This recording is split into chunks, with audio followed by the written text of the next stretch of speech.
Please welcome Andreas Antonopoulos for the first time in France. Merci. Bonjour à tous. Et alors, je tiens à faire cette présentation en français, car il me semble que le ministre de la Culture, Andreas, tient à conserver une place de choix qu'occupe la francophonie dans le monde. J'ai moi-même étudié le français à mon école et me sens tout à fait à l'aise pour vous parler dans la langue de Molière, Voltaire, mais pas sur le sujet Bitcoin.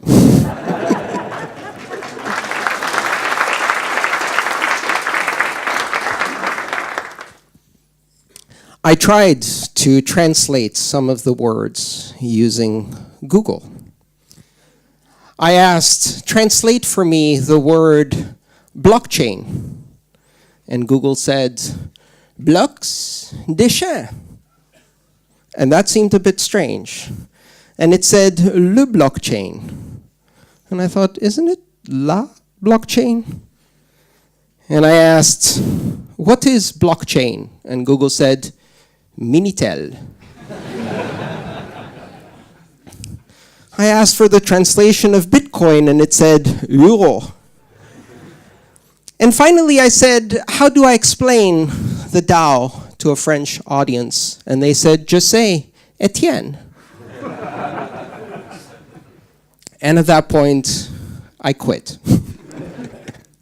So I will deliver the rest of this presentation in English, and I apologize because I cannot really deliver in your beautiful language that I spent many years learning because of more than 20 years of lack of practice.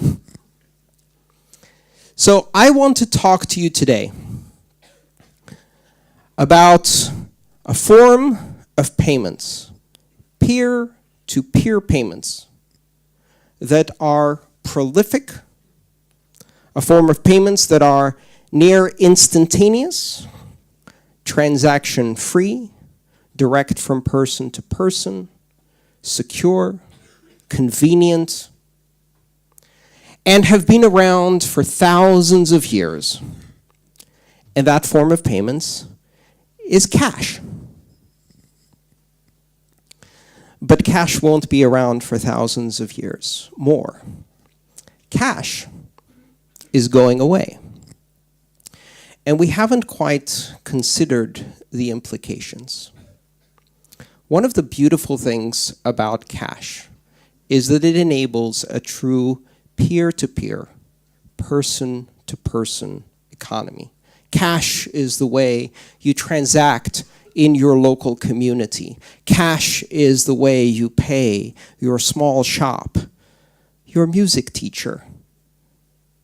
Cash is the way you pay the local farmer. Credit cards don't work like that. Credit cards and bank payment systems and mobile money and PayPal and Venmo, they're not peer-to-peer. They're not person-to-person. They're person to corporation to corporation to corporation to person. When did we invite all of these corporations to participate in our commerce as intermediaries? When did we invite them into every conversation? It feels the same, but it isn't. When I go to the local bakery, and instead of cash, I give them a credit card, to me, it feels the same.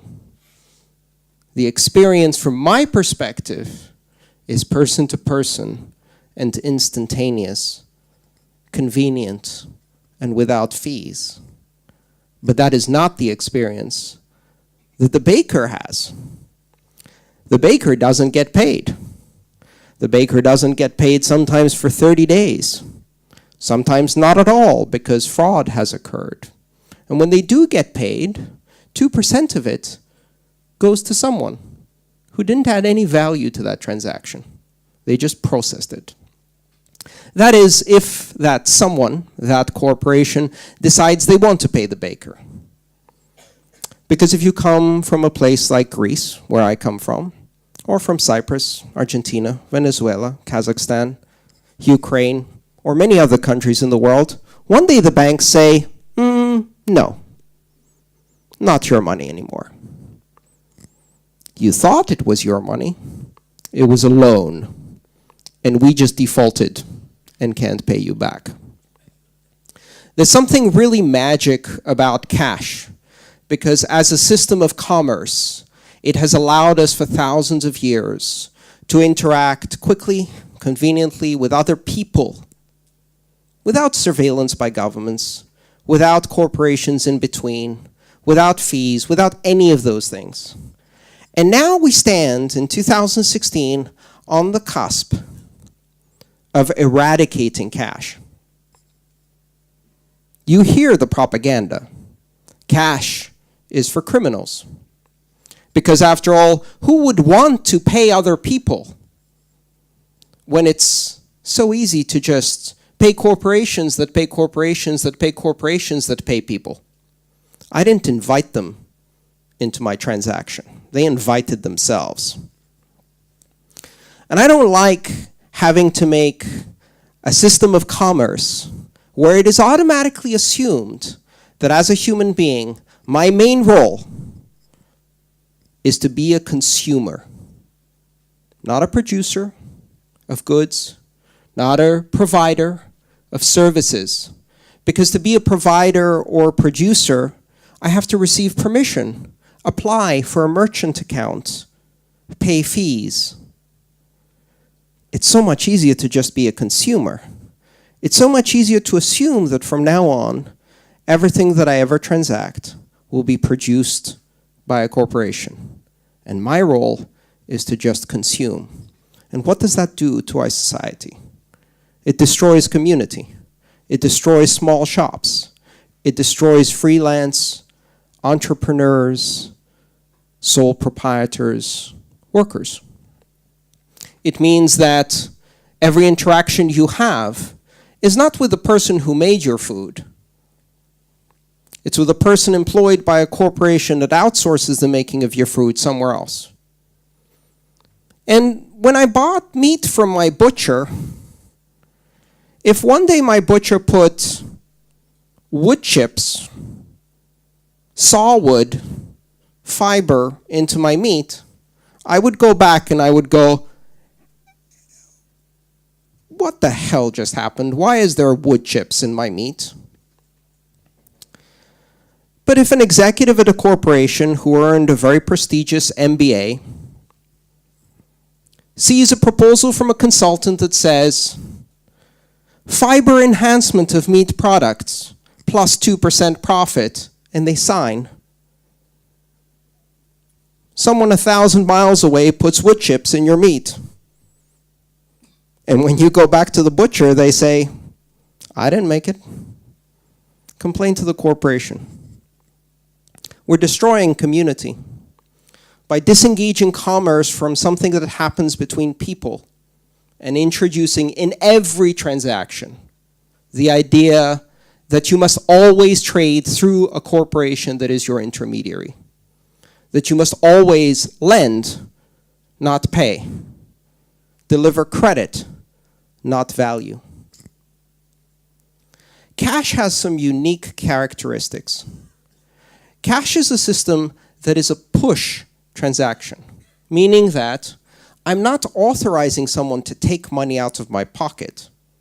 I take money out of my pocket and I push it to the other person. And the money they get is the money I just pushed. They don't get to come back 10 days later and make another debit from my pocket. How did we suddenly change so that every system of payment in our society is a pull system? How did we suddenly change where every transaction I make, I am authorizing someone not only to take money now, but maybe take money again and again, or maybe lose my access controls, and some hacker can take money again and again. Cash is a bearer instrument. That means the value is in the instrument itself. It's not a promissory note. It doesn't represent a promise that you will be paid later. It is a bearer instrument, which means you are paid now. And the thing about promises is that promises can be broken. Cash doesn't represent the issuance of debt. It represents the transmission of value. Cash is instantaneous. You get the value and can spend it immediately, not 30 days from now. Let me ask a quick question. If I wanted to give you €5 for coffee, how many of you will take Visa today? No one? You mean the only way I can pay other human beings is with cash? The thing that we are about to make illegal. Because apparently, an ancient technology for human payments could only possibly be used by criminals. And the definition of a criminal is anyone who isn't a corporation. Pretty much. So what is Bitcoin? What are these open global blockchains that we're talking about? What is so special about Bitcoin or Ethereum or any of the other systems that are open, global, borderless, neutral payment systems that allow open access, open innovation, access without permission, participation from anyone, anywhere in the world? Bitcoin was created by Satoshi Nakamoto, and in the title of his paper, he said, a peer-to-peer system of electronic cash.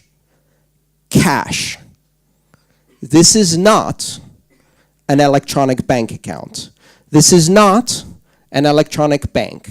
This is not a digital credit card. This is not an electronic payment network.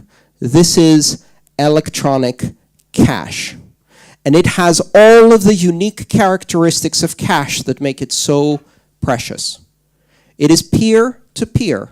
I can pay anyone in this room €5 equivalent in Bitcoin like that. Not peer to corporation to peer, person to person, directly. I can engage in trade with every person in my community directly. When I pay someone, it is a push transaction, which means that they receive the value immediately and they cannot charge me again for more value later. They have no access or authorization to my account. I didn't transfer access. I transferred value, a bearer instrument. That transmission happens near instantaneously. You can spend a Bitcoin transaction 5 or 10 seconds after I send it to you. It happens for almost no fees at all, just a few pennies, just to cover the network cost. And it allows us to do everything that cash has allowed us to do for thousands of years. Oh, except for one thing. This form of cash, I can send to Kuala Lumpur in 5 seconds. Why? Why the hell not? Because I want to. I can send it across borders. I can send it to a farmer in Kenya, to a fisherman in Indonesia. I can send it to someone in South Africa. Why? Why the hell not? It's my money. I want to trade with the world. I am a citizen of the world. And with a form of electronic cash, I get all of the benefits of cash, plus I can email it across the world in a few seconds. Bitcoin is a very important technology because it enables us to re-engage with the concept of using money as a form of payment between people, not corporations. It allows us to engage in commerce without surveillance, without corporate interaction, without blocks on my accounts, without freezes and fees and compromises and theft and corruption. It means that my money is not sitting in a bank being reloaned to some war criminal somewhere using it to bomb some country. It's my money. not somebody else's money. It's not a loan without interest to the banking system. It's my money. It's cash in my pocket. This is an interesting principle. Really, the idea that you can bring money back to three basic core principles: liberté, fraternité, égalité. Thank you.